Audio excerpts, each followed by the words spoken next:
Shout out to G-Man Boxing. Where's the piss bottle? It's over there.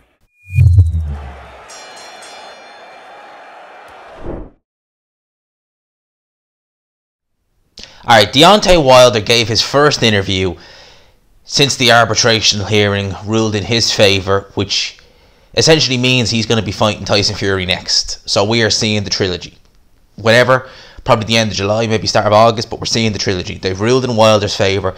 This was his first interview back. He gave it to one of the LDBC channels. I can't remember which one. I just watched snippets of it. I wanted to see what he had to say. And I wanted to kind of look at it and just see, is there any... How do I word it? Has he kind of learned anything? Is he kind of backtracking a bit on some of the things he was saying? Or, you know, is he kind of saying, look, we got what we wanted, now we're focused on it? He didn't do any of that.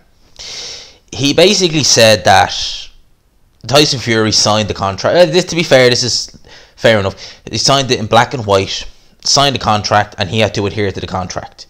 Alright, now, he said that they had no issue going down the arbitrational route because they knew they were in the right. And when you look at the way Bob Arum was, when Eddie Hearn was talking about AJ Fury, he was the one who was kind of, you know, almost saying, shut up, Eddie. Because I think deep down Bob Arum knew that, being a lawyer, that their contract had a lot of strength to it. It had a lot of validity to it. So Deontay Wilder said that. He said that Tyson Fury tried to duck him, tried to avoid him, and tried to, you know, in some ways almost take an easier fight against AJ.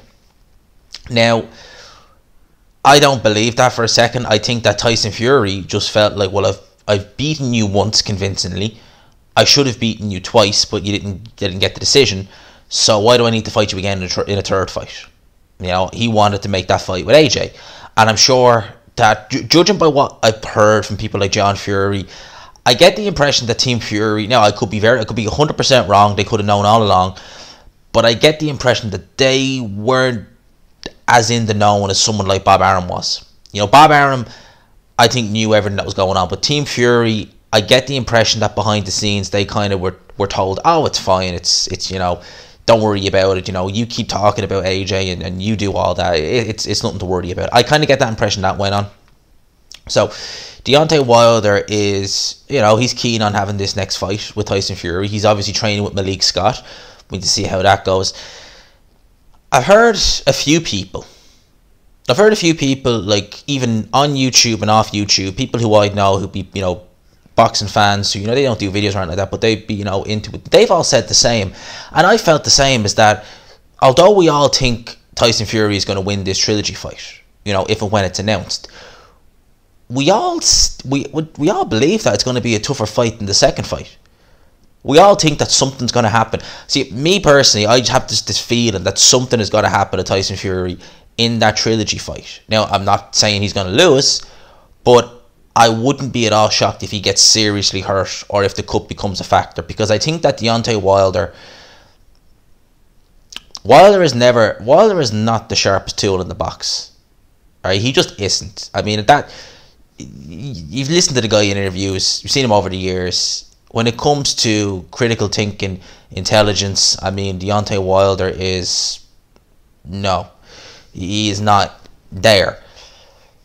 But even he must look at that second fight. And even if he wants to think about the autopsy, which I still laugh at when I hear his little brother saying he got an autopsy. I mean, like, is he E.T.? Did he die and come back to life and then get the autopsy? The autopsy, the loaded gloves, the suit being too heavy... I'm sure deep down Deontay Wilder has looked at that and thought, you know what, maybe I could have done this different. And maybe he will go into that trilogy fight thinking, if I do this different, maybe.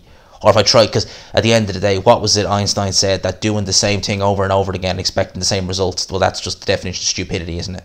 So I'm sure he will try something different. And I suspect that he will have more success in this trilogy fight than he did in the rematch. I'm still not picking Deontay Wilder to win, but judging by his interview, it's weird, because had 2020 been a normal year, we would have seen this fight. I got the impression that Deontay Wilder, just that the stone cold silence from him, everything that was going on, it just kind of struck me that he didn't want this rematch, or he didn't want this trilogy. But it's almost like Team Wilder behind the scenes, like Shelly Finkel, Al Heyman, you know, guys like that, they looked at and thought, you know what, we're going to make pennies off you if we stick you in a couple of rehab fights. Whereas if you have 3 rehabilitation fights, and bear in mind, let's say this last year was a normal year, if you have 3 rehabilitation fights, we could be paying you X amount of money, we could lose X amount of money, or we could gain that all on one big fight with Tyson Fury. You won't make as much as you made in the rematch, obviously, because it's just not as attractive as it was then, but we'll still make a lot more money out of you. I suspect that could be what's going on here. In terms of this trilogy fight, it looks like we're going to get it. Whenever the announcement comes, it comes. Was always hated when the phone dies. But yeah, Deontay Wilder, they basically are alluding to the fact that this fight is fast approaching. We're just waiting on an announcement for it. At the end of the day, do I want to see this fight a third time? Not really, personally. But will I still watch it? Yeah. Will I still... I'd say probably the closer we get to this, the more entertained I'll be about it. The more kind of up for it I'll be. That's happened a few times to me with fights. Like, I remember Canelo Triple G2. When that fight came about, it was just kind of... For me, it was just dead. I just couldn't really get up for it. But then, like, about 2 weeks before it was just like, oh, I really want to see this fight now. So maybe it's something like that. But this trilogy fight, to me, I think it's because I've seen Tyson Fury box Deontay Wilder. That was not at his best. Tyson Fury outboxed Deontay Wilder. I've seen him just bully Deontay Wilder. What more can Deontay Wilder do? You know, when he is getting on, he is in the wrong side of 30 now. So it's... I don't know. But judging by the interview, he's all guns ablaze for this trilogy fight. Once we get the announcement, we see what happens. And we'll obviously have to see what Anthony Joshua does next. You know, I've made no... I think I don't know who he's going to fight next. But looks like Fury is fighting Wilder third time. Wilder's giving an interview about it. You know, he's getting back out there talking about things. We need to just watch this space, wait for an announcement, and then here we go. We're into Wilder Fury again. Crazy. For now, people, we'll leave you here. You know, hope you enjoyed this video. Keep it short and sweet. Don't want to go on too long because I am absolutely knackered. It's been a long day. For now, we'll leave you with that. Hope you enjoyed the video. Happy Monday. Hope you're having a great Monday and a great week. It'd be a good week. It'd be a good week for us all. Smash the like button, subscribe of course if you haven't already. #GMansRocks. All that good stuff. For now, lads and lassies, I'll talk to you. Peace.